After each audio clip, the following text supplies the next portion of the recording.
পাথারকান্দিতে কংগ্রেস প্রার্থী কার্তিক সেনা সিনহার বিশাল পদযাত্রা, বিজেপিকে হঠাতে রণহুঙ্কার।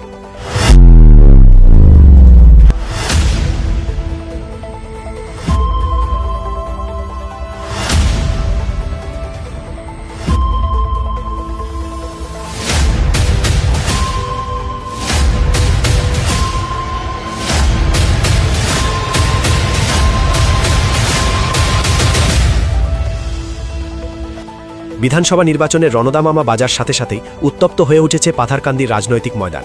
শনিবার পাথারকান্দি মেইন শহরে মণিপুরী এবং ট্রাইবাল জনজাতি সম্প্রদায়ের মানুষকে সাথে নিয়ে এক বিশাল নির্বাচনী প্রচার পদযাত্রা করলেন কংগ্রেস প্রার্থী কার্তিক সেনা সিনহা। এদিন পাথারকান্দি দক্ষিণ রেলগেট এলাকা থেকে এই পদযাত্রা শুরু হয়। গোটা শহর এদিন কার্তিক সেনা জিন্দাবাদ, কংগ্রেস জিন্দাবাদ ধ্বনিতে প্রকম্পিত হয়ে ওঠে। বিশেষ করে মণিপুরী এবং জনজাতি সম্প্রদায়ের স্বতঃস্ফূর্ত উপস্থিতি এই মিছিলে প্রার্থী মাত্রা যোগ করে। পদযাত্রা শেষে এক জনসভায় মিলিত হন প্রার্থী ও কর্মী সমর্থকরা। সভা শেষে সাংবাদিকদের মুখোমুখি হয়ে ক্ষোভ উগরে দেন কংগ্রেস প্রার্থী কার্তিক সেনা সিনহা। তিনি অভিযোগ করেন, গত কয়েকদিন ধরে পাথারকান্দি বিধানসভা কেন্দ্রে রাজনৈতিক সহিংসতার ঘটনা ক্রমাগত বাড়ছে। বিজেপি কর্মীরা আমাদের প্রচার কাজে সরাসরি বাধা দিচ্ছে। শুধু তাই নয়, আমাদের কর্মীদের ওপর প্রাণঘাতী হামলা চালানো হচ্ছে। গণতন্ত্রে এটি অত্যন্ত অশুভ লক্ষণ। তিনি আরও জানান, আজকের এই বিশাল পদযাত্রা আসলে বিজেপির সন্ত্রাস ও অগণতান্ত্রিক কার্যকলাপের বিরুদ্ধে কংগ্রেসের একটি রণহুঙ্কার।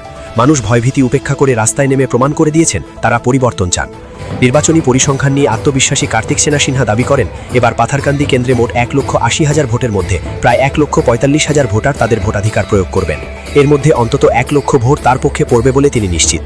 আজি পাথাৰকান্দিৰ ৰাইজ বিশেষকৈ মণিপুৰী সমাজ আৰু লগতে সহযোগত ট্ৰাইবেল সমাজ, আমি বাকী সমাজবিলাকক মাতা নাই।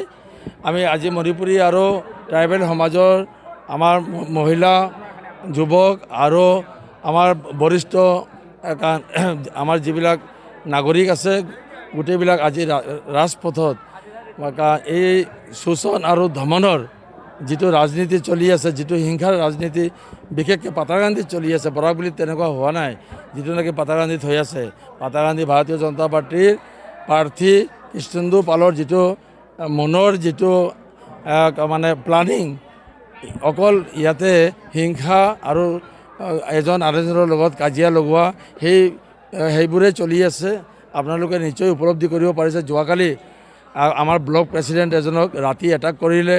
তাৰ আগতে আমাৰ মণিলাল গোলাজী 3বাৰৰ MLA আৰু পাৰ্লামেণ্টাৰী ছেক্ৰেটাৰী তেখেতক বাধাপ্ৰাপ্ত কৰিলে যে নিৰ্বাচনী প্ৰচাৰত খোজকাঢ়ি যাওঁতে তেওঁ মানে কোনো কাকো হেৰি কৰা নাই, ৰাস্তাত খোজকাঢ়ি যাওঁতে কৰিলে।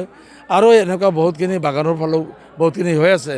আমাৰ কংগ্ৰেছৰ ফালৰ পৰা আমি তেনেকুৱা পদক্ষেপ লোৱা নাই। আমি ৰাইজৰ সেৱা কৰাৰ কাৰণে ৰাইজৰ আশীৰ্বাদ লৈ পেলাই এই নিৰ্বাচন জয়ী হয় আৰু অসমৰ বৃহত্তৰ স্বাৰ্থত কাম কৰিম বুলি সেই সমৰ্থনত আমাৰ ৰাইজ আজি ৰাজপথত ওলাই আহিছে।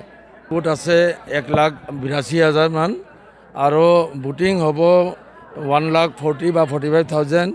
তাৰে আমি 1 লাখৰ ওপৰত পাম। ভাৰতীয় জনতা পাৰ্টিৰ কেণ্ডিডেট 40,000ৰ তলত থাকিব।